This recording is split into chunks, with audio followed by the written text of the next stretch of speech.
نماز کے ممنوع اوقات، صحیح مسلم کی حدیث ہے 831 نمبر کی، عقبہ بن عامر جہنی رضی اللہ تعالیٰ عنہ بیان کرتے ہیں کہ نبی کریم صلی اللہ علیہ وسلم نے ہمیں 3 وقت میں نماز پڑھنے سے منع کیا اور جنازہ دفن کرنے سے منع کیا۔ 3 وقت میں، وہ کون کون سے 3 وقت ہیں؟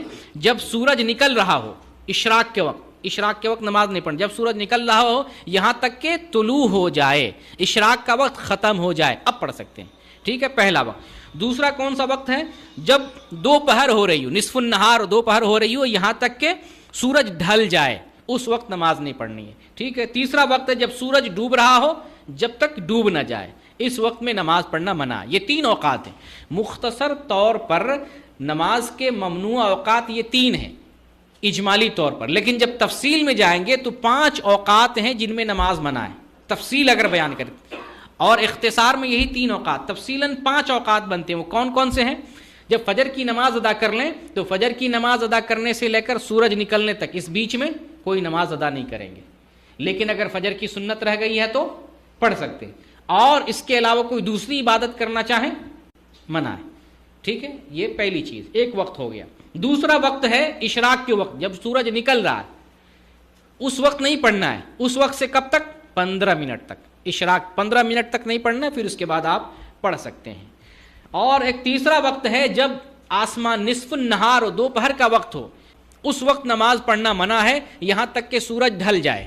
اس کو سمجھنے کے لیے اس طرح سے سمجھ سکتے ہیں کہ جب سورج آسمان سر پہ ہوتا ہے اس وقت انسان کا سایہ نہیں ہوتا ہے، لیکن جب ڈھلے گا تب آپ کو اپنا سایہ نظر آئے گا، ٹھیک ہے۔ جب دیکھیں کہ ڈھل گیا ہے، سایہ نظر آ رہا ہے جسم کا، اب آپ نماز پڑھنا شروع کر سکتے ہیں۔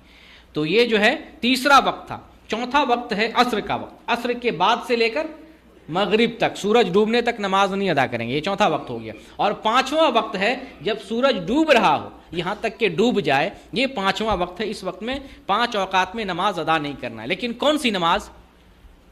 نفل نماز کی بات ہو رہی، فرض نماز نہیں۔ فرض اگر چھوٹی ہوئی ہے تو پڑھیں گے، دیکھیں کون کون سی نماز آپ ادا کر سکتے ہیں، اب آئیے ان کو جانتے ہیں۔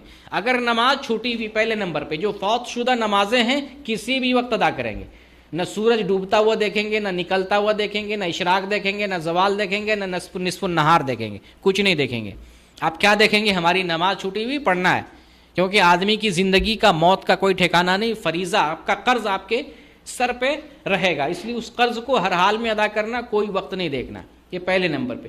دوسرے نمبر پہ طواف کی 2 رکعت، کوئی وقت نہیں دیکھنا، طواف ختم ہوا آپ 2 رکعت نماز ادا کریں گے، کوئی وقت نہیں آپ دیکھیں گے۔ تیسرے نمبر پر ظہر کی سنتیں، اگر ظہر اور عصر کی نماز کو اکٹھا پڑھے ہیں، امام نے دونوں نماز اکٹھی پڑھا دی ہیں تو سنت تو چھوڑ دیتا ہے عام طور سے، تو وہ سنتیں جو پہلے کی ہیں، بعد کی ہیں، عصر کے بعد جو ہے ادا کر سکتے ہیں۔ اسی طریقے سے وہ نمازیں جو سبب والی نماز ہے، کسی سبب سے پڑھی جاتی ہیں، ان نمازوں کو بھی ممنوع اوقات میں ادا کر سکتے ہیں، یہ منع نہیں ہے۔ جیسے جنازے کی نماز، جنازہ حاضر ہو گیا ہے تو پڑھنا چاہیے، ویسے 3 اوقات کا خیال کیا جانا چاہیے، ورنہ اگر ضرورت ہو تو جنازہ بھی کسی بھی وقت جو ہے دفن کر سکتے ہیں، کیونکہ جنازے میں اصل کیا ہے؟ اصل یہ ہے کہ جنازہ ہوا فوراً دفن کر دیا جائے، جنازے کی یہ اصل چیز ہے، تاخیر نہیں ہونی چاہیے۔ دوسری نماز جیسے سورج گرہن کی نماز ہے، چاند گرہن کی نماز ہے، تحیۃ المسجد ہے، سنت الوضو ہے، یہ سب کبھی بھی نماز ادا کر سکتے ہیں۔ تو یہ جو ممنوع اوقات ہیں کن کے لیے ہے؟ نفل نمازوں کے لیے، آپ نفل نمازوں کے لیے۔ لیکن جو نماز چھوٹی ہوئی ہے، جو نماز جو ہے سبب والی نماز ہے، تحیۃ المسجد ہے، طواف کعبہ ہے، یا جو ہے سنت الوضو ہے، یہ ساری چیزیں، یہ ساری نمازیں آپ ادا کر سکتے ہیں۔